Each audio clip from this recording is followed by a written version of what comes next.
Helo, byrni'r ddafad ydw i a chroeso i'r newydd oen.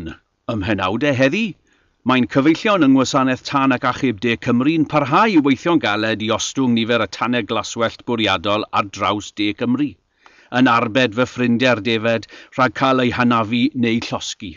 Y Pasg diwethaf, ymgysylltodd y gwasanaeth 340 o bobl ifanc mewn gweithgareddau byrni, yn ogystal â 94 o batrolau amlwg yn ystod y gwyliau.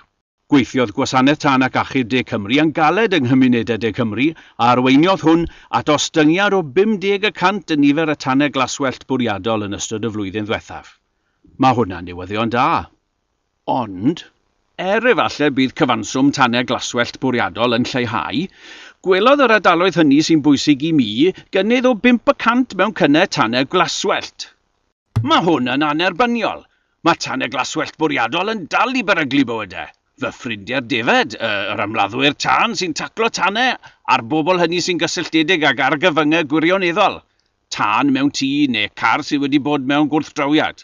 Os ych chi'n meddwl i fod yn ddoniol i gynnau ardal o laswellt mynydd, neu pan fyddwch chi mas â'ch ffrindiau, wel, meddyliwch to. Mae'n costio miloedd o bunnau i'r trefthalwr bob blwyddyn i helpu ffermwyr fel yn rhai i a'r gymuned i adfer y niwed a choswyd.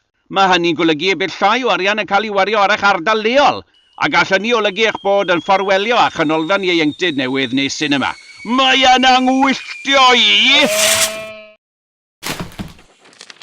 Diolch yn fawr o ddafad sydd ddim yn siarad. Felly pidwch ag anghofio i dyngu llw heddi a chofiwch peidwch â llosgi byrni.